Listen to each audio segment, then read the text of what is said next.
네, 11월 4일 장윤선의 취재 편의점 시작하겠습니다. 아유, 날이 추워져서 그런지 평소에 앓던 지병이 도진 것 같습니다. 비염. 여러분들 괜찮으십니까? 저는 이렇게 날이 이러면 코맹맹이가 되더라고요. 그래서 여러분들께서도 지병 관리 잘 하시고요. 특히 감기 걸리지 않도록 요새 독감이 또 유행이어서 다시 또 다들 마스크 착용하시는 것 같습니다. 보온에도 또 도움이 된다고 하니까요. 저기 창고에 두었던 마스크 다시 꺼내서 아이들도 씌우고 어머님들도 아버님들도 다 쓰시기 바랍니다. 자, 저희가 오늘도 거침없이 달려가기 위해서 뉴스퀵 배송 여러 가지 꼭지들 준비했습니다. 자, 첫 번째 준비한 소식은 어제 있었던 내란숙의 윤석열 재판 관련된 소식입니다. 역시 지규현 판사는 예능 레크레이션이 더 잘 맞는 것 같다라는 생각이 들 정도로 안타까워요. 네, 이거는 빨리 지나갔으면 좋겠습니다. 막 이렇게 얘기를 하던데요. 한번 보시겠습니다. 그리고 중요한 것은 곽종근 사령관의 진술이 시종일관 변함이 없습니다. 그리고 새로운 사실도 폭로가 됐지요. 관련된 영상 함께 먼저 만나보시겠습니다.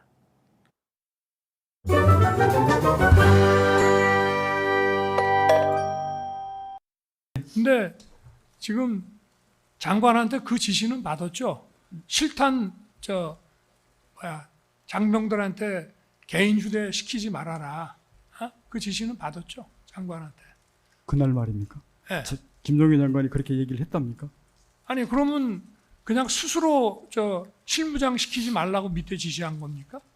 실탄 문제는 그날이 아니고 그 전에 한번 대화할 때 그런 실탄 그러니까 문제 얘기한 적이 장관이 있었습니다. 어쨌든 우리 사령관님한테 실무장을 하지 말고 가라고 지시는 한 거 아니겠어요? 그날 지시 받지는 않았습니다. 아니 어쨌든 그러면 그런 지시가 없었는데 장관은 아무 얘기 안 했는데 우리 사령관님이 스스로 생각해서 실무장을 안 시킨 겁니까?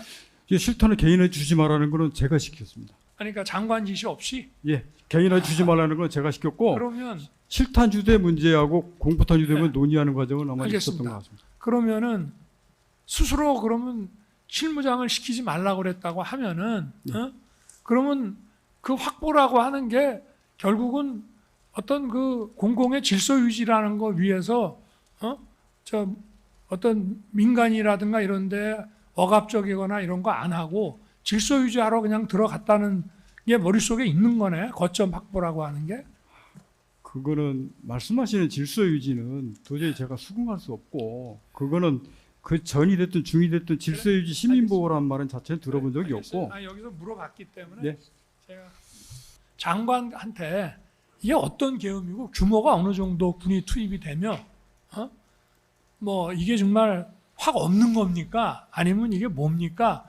이런 거를 좀 물어볼 만한 그 궁금증이 안 생겼을까요? 그냥 받아들이셨습니까?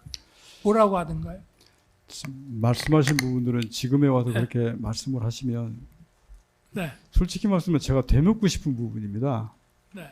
그 중간 과정에 이게 평상시에 될 상황도 아니고 될 수도 없는데 안 됩니다라는 얘기의 과정이 분명히 있었고 저도 머릿속에는 그래서 전방 상황에 뭐가 있으려고 하나? 설마 아니겠지? 아니 그러다 갑자기 하면 어떡하지?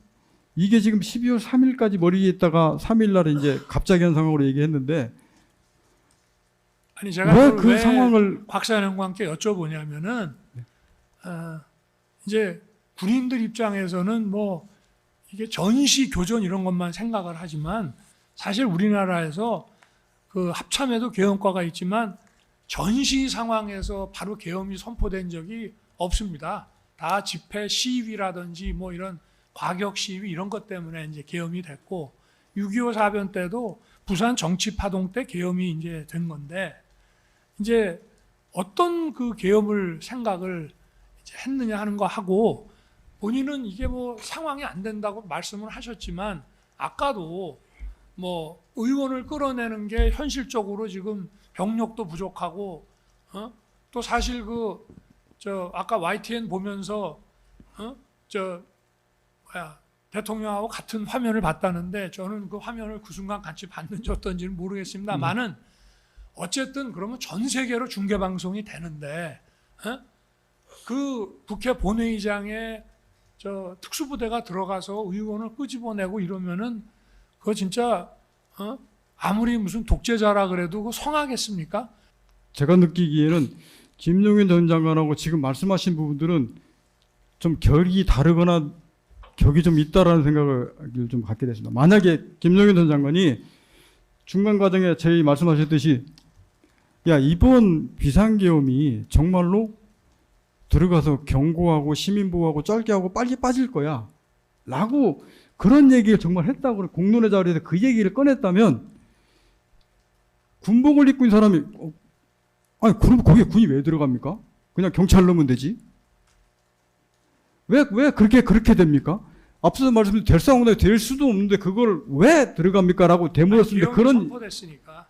그런 자체를 일절 김용현 장관이 저희들한테 얘기한 적도 없고 그 부분을 아니, 제 말씀은 제가 일단은 여쭤보는 증인 말씀을 것만- 끝까지 한번 들어보시죠. 네, 여러분 어제 어떻게 보셨습니까? 5시간 넘는 시간 동안 이어진 재판 과정에서 저희가 참 저 대목은 좀 주목해서 봐야겠다라고 판단을 해서 좀 4분 정도 길게 편집을 해서 여러분들께 보내드렸습니다. 무려 16번이나 재판에 불출석했었습니다. 지규현 판사 왜 강제 구인하지 않느냐. 형사법정 그리고 특히 그 국민에게 총뿌리를 겨누었던 내란 사건 재판을 하면서 어떻게 피고인을 불출석하고 걸석 재판을 지속적으로 할 수 있냐. 물론 이렇게 하면 피고인에게 불리하다라는 사실을 계속 고지를 했지만 관련돼서 도무지 납득할 수 없다라는 비판이 이어지지 않았습니까? 그런데 자신 스스로 불리하다고 판단하는 곽종근 사령관의 진술은 탄핵해야겠다라는 판단 때문인지 2차례 연속해서 내란숙의 윤석열 재판에 출석을 했습니다. 해서 한다는 소리는 중간중간 재판 중간 스스로 자신을 대통령이라 칭하면서 훈계하듯이 계엄은 전시 상황에만 있는 게 아니다. 이게 무슨 계엄이냐. 그리고 합참에도 계엄과가 있다. 뭐 이런 얘기를 합니다. 계속 훈계를 합니다. 집회 시위 과격 집회 때문에도 계엄이 됐었고 6.25 전쟁까지 끌어들여서 6.25 사변이라는 표현을 쓰면서 부산 정치 파동 때문에 계엄이 된 거다. 뭐 이런 등등의 궤변을 늘어놓고 있습니다. 그리고 응당 당연히 피고인에게도 송달되어야 하는 재판 관련된 문건을 자기한테 보내지 마라.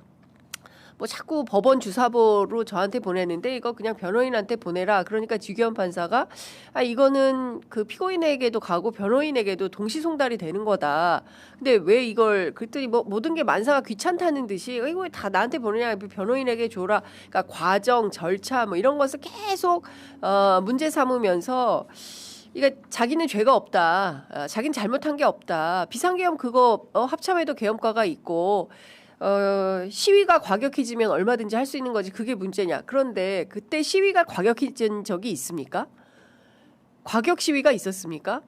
정권에 대해서 뭐 반대한다, 뭐 광화문에 뭐 수만 명이 모여가지고 집회한 적이 있습니까? 차라리 주말마다 길 막히게 누가 있습니까? 정광훈 씨가 토요일마다 광화문에 집회 열고 극우에 윤석열 찬양 이런 거 하지 않았습니까? 그런 것은 간과한 채 마치 무슨 제1야당의 정치 활동 자체가 반국가 세력이어서 본인의 정치 행위를 막고 있다는 식으로 본인이 원하는 대로 뇌물 원할 때 아무 때나 받아 먹고 그리고 술 마시고 출퇴근도 제때 하지 않고 국정은 엉망진창으로 하고 그런 거를 하기 위해서 자기를 지지해 달라라는 말도 안 되는 소리를 하는 겁니까? 참 한심하고 답답하다라는 생각이 좀 들었습니다. 재판을 제가 이렇게 쭉 보면서 여전히 아무 반성이 없구나. 그리고 자신은 국회의 질서를 잡기 위해서 소수의 병력을 투입했을 뿐이다. 이런 주장을 합니다. 누구 죽은 사람 있어? 다친 사람 있어? 아무것도 없으니까 그냥 계엄했다 치고 나 풀어줘. 나 불구속 재판 받거나 없던 일로 해줘. 이런 말도 안 되는 주장을 하는 겁니다. 이렇게 나와서 내란숙에 풀어주면 뭐 하겠습니까? 또다시 역모를 꾸미지 않겠습니까?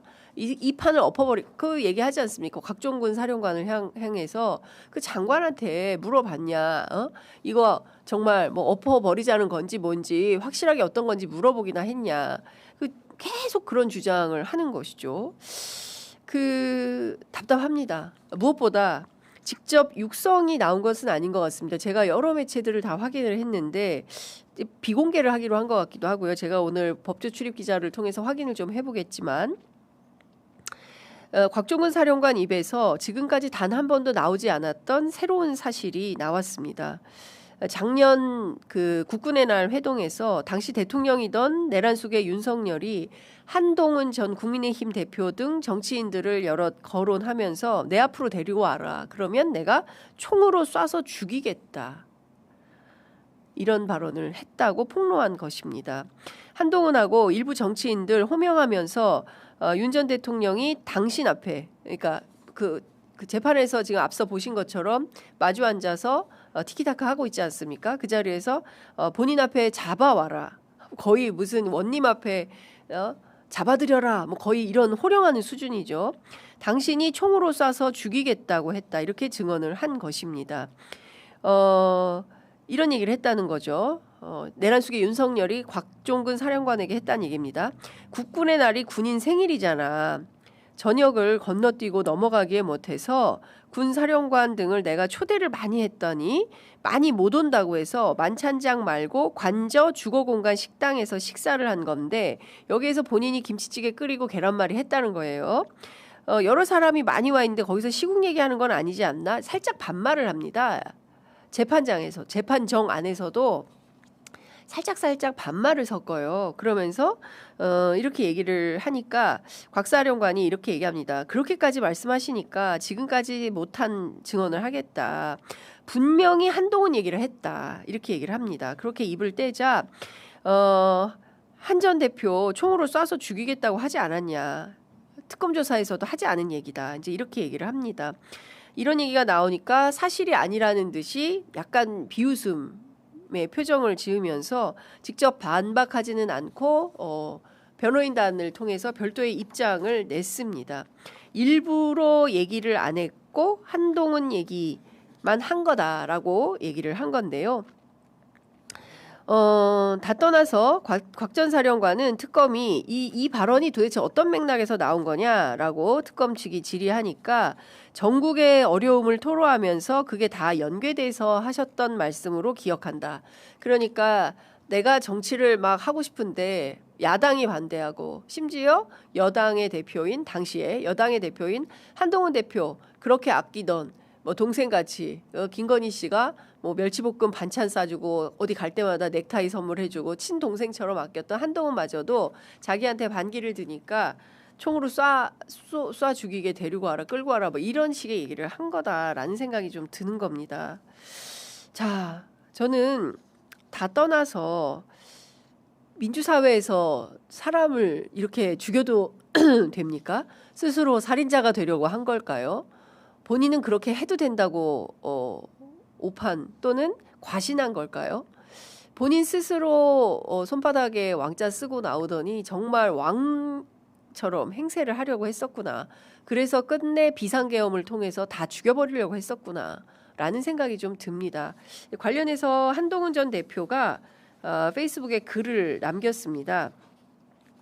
참담하고 비통하다라는 입장을 밝혔는데요. 본인은 의료 사태 해결 그리고 김건희 씨 비선에 대한 단속 그리고 김건희 씨의 민심을 반영한 특별감찰관 임명을 비공개로 요청하고 있을 때였다라는 겁니다. 드러내놓고 하진 않았지만 이렇게 가면 정권 망하니까 최소한 특별감찰관 임명하고 그리고 그 소위 얘기하는 김건희 7인방 그거 정리하고 그죠?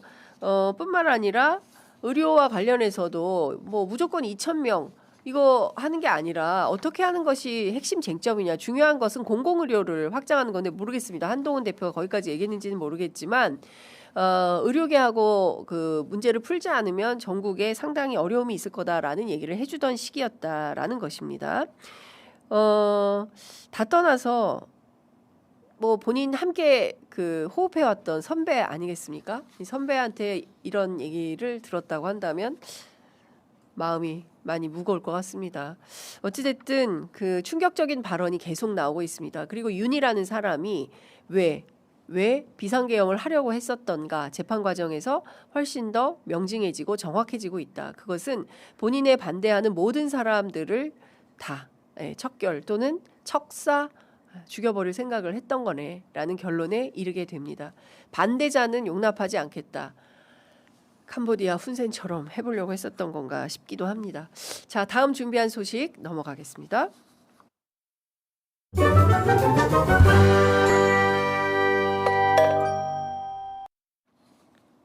네, 이걸 다뤄야 될까 말아야 될까 그러다가 다루는 게 좋겠다라고 생각을 했습니다. 김건희 씨가요, 어지럼증이 있답니다. 예, 저도 어지러워요. 예, 저도 어지럽습니다. 일을 많이 하면 저도 어지러워요. 불안 증세가 있다고 합니다. 늘 불안하죠. 예, 현대 사회에서 불안하지 않은 사람 있습니까? 그렇죠. 늘 경쟁을 해야 되고 여기에서 뒤처지면 어떡하나, 도태되면 어떡하나 늘 불안이 있죠. 기억장애, 제가 생방송 중에 막 까먹잖아요. 그래서 여러분들께서 알려주시지 않으십니까? 그거 뭐죠? 그거 뭐죠? 하면 댓글창에 막 알려주시잖아요. 기억장애. 불구속 재판을 요구하고 나섰습니다. 보석으로 풀어달라는 거예요. 지금 두 내외가 똑같이 자기들이 저지른 잘못에 대해서는 1도 반성하지 않은 채 끊임없이 나 여기서 못 살겠으니까 나 끌어내줘. 나 나가고 싶어. 이 얘기를 하고 있는 겁니다. 그렇게 감옥에 가고 싶지 않았다면 그러면 정상적인 정치를 했어야죠. 야당을 존중하고 국민에게 총뿌리를 들이대는 짓을 하지 말고 여기저기서 주는 뭐 목걸이며 가방이며 이런 거 죄다 다 챙겨가지고 받아갈 때는 언제고 그것에 대해서 죄값을 치러야 되니까 그게 싫은 겁니다. 자, 김건희 씨가 서울중앙지법 형사합의 27부에 보석을 청구했습니다. 어지럼증, 불안 증세, 기억장애 증상이 악화하고 있어서 적절한 치료와 방어권 행사를 위해서 불구속 재판이 필요하다. 이런 입장을 밝힌 겁니다. 아시는 것처럼 김건희 씨 도이치모터스 주가 조작 의혹 사건 주범이죠. 전주로 가담을 해서 모녀가 얻은 수익금이 얼마입니까? 무려 23억 아닙니까? 또 하나 정치 브로커로 알려진 명태균 씨로부터 여론조사 무상으로 제공받은 혐의도 받고 있습니다. 관련해서 조만간 대질신문이 또 한 차례 있을 예정입니다. 11월 7일 이번 주네요. 오늘 4일이죠. 그러니까 머지않은 시간 안에 김건희 씨와 명태균 씨가 2차 라운드를 재판정 안에서 치르게 됩니다. 중요한 포인트는 명태균 씨는 그걸 꼭 묻고 싶다고 했습니다. 왜 나를 구속시켰냐? 심우정이냐? 김주현이냐? 이걸 꼭 물어보고 싶다라고 하는데 과연 김건희 씨하고 눈을 마주치면서 명태균에게 왜 구속까지 이르게 했는지에 대해서 실토할지는 모르겠습니다. 아무 말 안 하겠죠. 뿐만 아니라 앞서 말씀드린 대로 샤넬백 2개, 그라프 목걸이 8천만 원 상당의 명품을 받고 통일교 현안을 챙긴 혐의도 받고 있습니다. 다 떠나서 김건희 씨가 받은 뇌물 그리고 여기뿐만 아니죠. 이배용 전 국가교육위원장으로부터 금 거부기도 받지 않았습니까? 이제 종합을 해보면 그리고 이게 끝이겠냐라는 생각마저 드는 거죠. 왜냐하면 우리는 유경옥의 컨테이너 박스를 기억하고 있기 때문입니다. 2동의 컨테이너 박스가 있었는데 하나는 놔두고 한 동은 갖고 갔어요. 그리고 지금 중요한 것은 특검이 유경옥 씨의 행방을 확보한 건지에 대해서는 아직 확인이 안 되는데요. 유경옥 씨를 통해서 우리가 확인해야 될 바가 상당히 많이 있다라는 생각이 좀 듭니다. 다 떠나서 김건희 씨가 저지른 죄상과 악행을 기억한다면 참회하는 마음으로 있어야 된다 생각합니다. 여전히 지지층을 끌어모아서 여기서 되치게 하려고 오만방자한 판단을 할 수도 있는데 그것은 가당치도 않은 생각일 거다라는 말씀도 드리겠습니다. 자, 다음 준비한 소식 우선 영상으로 만나보겠습니다.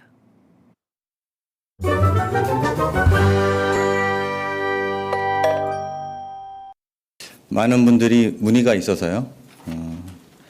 재판중지법과 관련해서 대통령실의 입장을 말씀드립니다. 헌법 84조에 따라 현직 대통령에 대한 형사재판이 중지된다는 것이 다수 헌법학자의 견해입니다. 헌법재판소도 같은 취지로 해석을 내린 바 있습니다. 헌법상 당연히 중단되는 것이니 입법이 필요하지 않고 만약 법원이 헌법이 위반해서 종전의 중단 선언을 뒤집어 재개하면 그때 위헌 심판 제기와 더불어 입법해도 늦지 않다고 판단합니다. 그래서 당의 사법개혁안 처리 대상에서 재판중지법을 제외해달라고 요청하였습니다. 대통령을 정쟁의 중심에 끌어넣지 않아주시기를 당부드립니다. 이상입니다. 네, 어제 저도 저 현장에 있었습니다. 대통령실 어제 제가 상황을 말씀을 좀 드리자면 강훈식 비서실장이 나오기 전에 한 10여 분 전에 강유정 대변인 브리핑이 또 있었어요. 어제 경사노위 위원장을 비롯한 세 개 부서에 대한 임명이 있었거든요. 그리고 나서 에이펙 취재에 갔다 온 기자들 너무 수고 많이 했다라면서 강훈식 실장이 피자를 돌렸습니다. 그래서 기자들이 그 각 기자실마다 이제 피자를 먹으려고 준비하고 있었던 차에 강훈식 비서실장 온 브리핑이 있답니다라고 해서 다시 또 먹으려다가 다시 뚜껑을 닫고 그리고 이제 그 브리핑룸으로 달려가서 브리핑을 들었는데요. 핵심은 이제 재판중지법에 대한 것이었습니다. 어제 저희 취재 편의점에 출연한 조원철 법제처장도 이런 얘기를 했죠. 이재명 재판중지법 관련해서는 이건 그 사실 하등 필요가 없다. 그리고 현실화 가능성이 없다. 물론 국회 법사위에 출석한 서울 고등법원장을 비롯해 여러 판사들이 이론상 재개는 가능하다라고 밝힌 것은 이론상 가능하니까 하시라도 재개가 가능한가 봐라고 하는 것은 사실에 맞지 않는다는 거죠. 이론상 가능하다는 것은 이론상 가능하기 때문에 현실에서는 불가능하다. 이 말을 하는 거다. 그러니까 헌법 84조에 대통령에 대해서는 그 불소추의 특권이 있는데 이 불소추의 범위에 소추 안에 수사와 재판 모두가 포함된다는 것이 헌법학자 다수의 설명이기 때문에 임기 중에 재판이 재개될 리는 만무하다라는 것입니다. 그런데 이것을 재판중지법이라고 명칭하더니 지난 일요일 기자회견을 통해서 박수현 더불어민주당 수석 대변인이 국정안정법이다라고 명명을 해서 또다시 재추진을 하는 데 대해서 상당히 대통령과 대통령실이 화가 많이 났다, 뿔이 났다. 이제 이런 얘기들이 취재를 해보니까 흘러나오더라고요. 기본적으로 대통령실에서는 이런 판단이 좀 있는 것 같습니다. 지금 에이펙 주간이고요. 에이펙과 관련해서 할 얘기가 굉장히 많이 있지 않습니까? 일단 한미 정상회담에서 핵추진 잠수함, 그다음에 관세 협상 타결됐죠.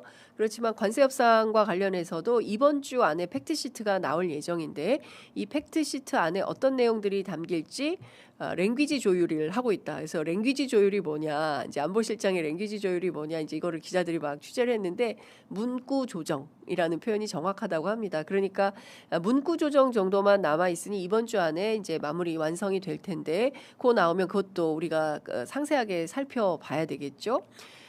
뿐만 아니라 한중 정상회담을 통해서 새로운 물꼬가 트여서 앞으로 한중 간의 실무협상 과정에서 어떤 내용들이 더 추가로 진행이 될지, 그리고 한일과 관련해서도 첫 번째 그 다카이치 사나이가 왔고 또 북일 정상회담 하겠다고 어제 김정은 위원장 만나겠다고 나서지 않았습니까? 그렇다면 우리 남북 관계는 어떻게 되는지 이것도 좀 들여다봐야 되죠. 그리고 또 수많은 양자회담이 있었습니다. 뭐 캐나다, 호주, 필리핀, 태국, 뭐 다 셀 수 없을 만큼 마지막에 싱가포르 총리에 이르기까지 수많은 양자회담이 있어서 그 사이에 이어진 에이펙의 성과에 대해서 충분히 다뤄도 모자랄 판에 지금 이 얘기가 왜 여기서 나와, 이제 이런 상황이었던 거죠. 그래서 관련해서 제가 어제 대통령실, 그다음에 더불어민주당의 당대표 지도부, 그다음에 또 원내대표 이렇게 두루 다 취재를 해서 크로스 체크를 해봤는데요. 핵심은 좀 이런 것 같습니다. 대통령이 어지간히 화가 많이 나는 것 같다, 많이 나신 것 같다라는 얘기가 나오고 있고요. 이 재판중지법에 대해서는 지난 6월에 이미 명토 박아서 이런 거 하지 말았으면 좋겠다. 나의 재판 문제와 관련해서 더는 그 뭐 법으로 뭘 하려고 의율해서 하려고 하지 말았으면 좋겠다. 이제 이런 입장을 강력하게 피력하셨다는 거예요. 이제 그럼에도 불구하고 이 얘기가 다시 나오게 된 그 배경에 대해서 많은 분들께서도 이제 걱정을 하는데 제가 취재한 바에 따르면 어쨌든 이 대목은 그 적극적인 당원들 있지 않습니까? 더불어민주당의 적극적인 당원들이 혹여라도 재판이 다시 재개되는 것은 아닌가라는 우려가 당 지도부에게 전달이 됐고 이 당 지도부에게 전달된 의견이 실시간으로 또 당 대표에게 그리고 당 대표를 통해서 또 그 대변인단에게 이제 이렇게 전달이 되어서 의제가 된 것 같다라는 얘기가 나옵니다. 중요한 포인트는 원내 지도부하고는 논의가 전혀 되지 않았다는 것이고요. 제가 민주당 한 최고위원께도 여쭤봤을 때도 이분도 지도부 차원에서 단 한 차례도 논의한 바가 없다라고 얘기를 하고 있습니다. 그렇다면 이게 상당히 누구 발로 어떻게 된 거냐에 대해서는 미스테리한 영역이 남는 것인데요.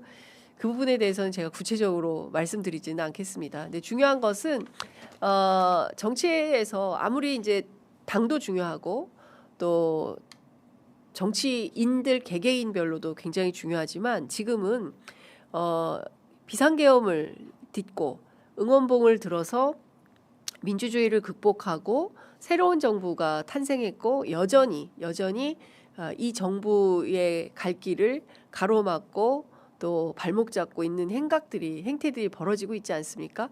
그렇기 때문에 지금은 집중해서 잘 갈 수 있도록 밀어주는 그런 역할을 해야 되는 거 아닌가.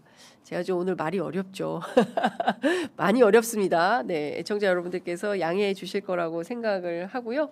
오늘 이재명 대통령 국회에서 시정연설 있습니다. 무려 728조 슈퍼 예산에 대한 국회 시정연설 있는데요. AI, R&D 그리고 미래 성장에 방점이 찍혀 있다고 합니다. 저희 취재 편의점 중간 에라도 시정연설 영상이 들어오면 바로 저희가 PIP로 해서 여러분들께 보여드리도록 하겠습니다. APEC 정상회의를 마치고 국회에서 어떤 입장을 피력하실지 그 점도 저희가 유념해서 봐야 될 것 같습니다. 자. 사실 어려운 가운데 정권을 맡아서 순항하고 있습니다. 제가 늘 말씀드리지만 정말 지극정성을 다해서 정치를 하고 있는 것 같다라는 느낌을 현장에서 받습니다. 네, 국민들의 여러 같은 응원 덕분 아닌가 싶고요. 자, 오늘 준비한 뉴스 퀵배송은 여기까지 하도록 하겠습니다. 저희가 잠시 후에 박지원 정치 구단주와 함께 돌아오도록 하겠습니다. 잠시만요.